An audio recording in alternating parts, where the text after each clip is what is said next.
You know, I'm not always this peaceful.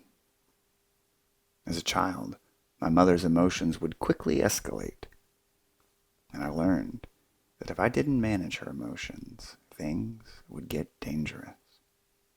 So I become accustomed to looking for the danger. Although meditation has helped a great deal with this, I'm still not perfect. What is he doing? He's been looking through that window at me for days.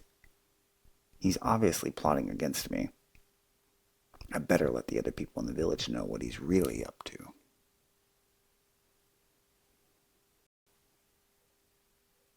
Something most people don't know about me is I grew up in a household where my father didn't really want me around.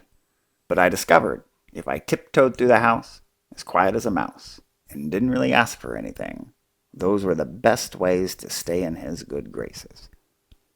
One time, he even acknowledged that the thing he liked most about me is that I didn't require much of him. I'm a hands-off kind of son. If there's one thing I learned from my father, it's that the best way to show someone respect is to stay out of their way.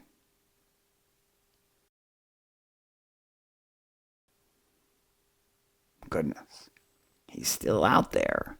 Okay, I'll make sure to give him all the time he needs. The last thing I want to do is to make him feel like I'm troublesome or that I don't respect him. The best Charlie and Samuel can do is interpret one another. They interpret based on the conclusions they have reached from their unique life experiences. What else would they have to reference? There are limits to what each of their individual minds can know. Charlie's mind can't know what someone in another country has experienced, for instance. Just as Charlie can't know what has happened to his neighbor behind closed doors. Samuel's mind, related life experiences and subsequent conclusions, is like a closed door from Charlie's point of view. All Charlie can do is interpret his direct sensory experience. And from Charlie's point of view, Samuel is experienced as nothing other than sensory impressions. The sight of Samuel's body as it moves, his actions, the sounds it makes. Something most people don't know about me is his words, or the way Samuel's body might feel to Charlie if it were touched. It's all interpreted. Based on what? Based on the conclusions Charlie has come to through his individual life. What Charlie does and doesn't think about when life gets confusing and painful. When life gets confusing and painful, Charlie doesn't think about what is unfamiliar. He doesn't think about what he hasn't thought before, what others hasn't said to him before, what hasn't happened to him before, what hasn't influenced him before, conclusions he hasn't come to before, or beliefs that he doesn't believe. When life gets confusing and painful, Charlie does think about what is familiar. He references his own mind, how he would have thought about what is happening at another point in his life, or how he thought others were thinking. He would reference related experiences he has had, what has influenced him, and beliefs he has found to be true. Charlie would reference his own life, his own individuality.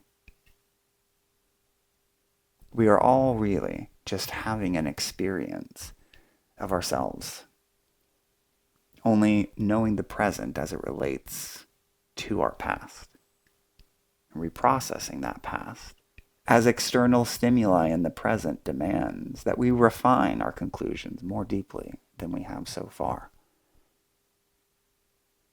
When Charlie and Samuel reference their individual minds to interpret the other, what do they get?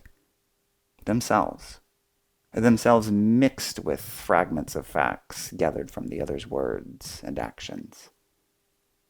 But what is beyond themselves? What if one of them became curious about what is beyond their own individuality? How would one even begin to do that? How brave would they have to be?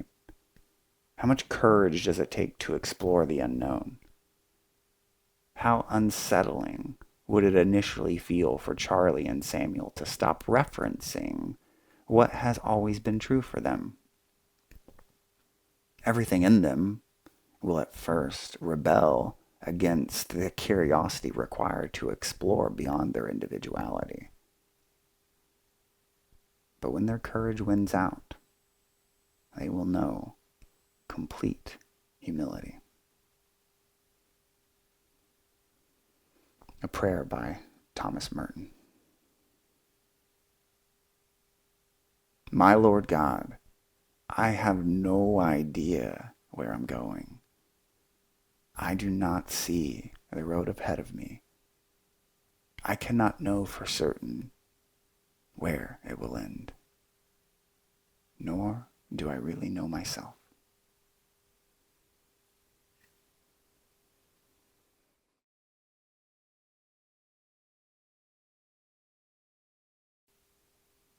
If Charlie cannot know Samuel beyond the limits of his own individuality, could Charlie also be unable to truly know himself beyond those same limits? Can the mind know what exists beyond the framework through which it interprets? Can Charlie truly know what is beyond his individuality while referencing the very lens that creates individuality, the mind? Charlie and Samuel are more than just individuals, right? Although, if you were to ask them, they might say, all I know for sure is that I'm the body. I am a human. If Charlie, for instance, has spent his life referencing only that which divides and emphasizes distinctions, the mind, to know himself, how could Charlie know himself in any other way than as a separate individual? How could Charlie know himself as the soul, I am, or source itself? If Charlie were to pause long enough, refraining from referencing thought, images, and memory, discovering himself as the source, he may realize just how easy it is to find peace, clarity, and love. To find himself. It's been right there the whole time. It is who he is beyond individuality. It is who he is when not referencing the indirect knowledge that a thought, image, or memory delivers to him about himself.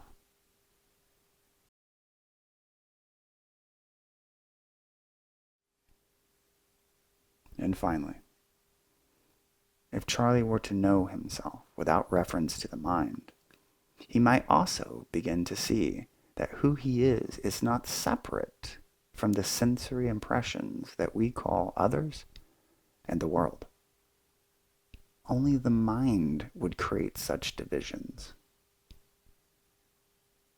It is only in reference to the mind that his wholeness, manifesting as undifferentiated sensory impressions, would look like a distinct world and separate people. If Charlie were to know himself without reference to the mind, he might then see the sensory impressions of the world as his own wholeness in manifested form, undifferentiated, pure consciousness. The face of God.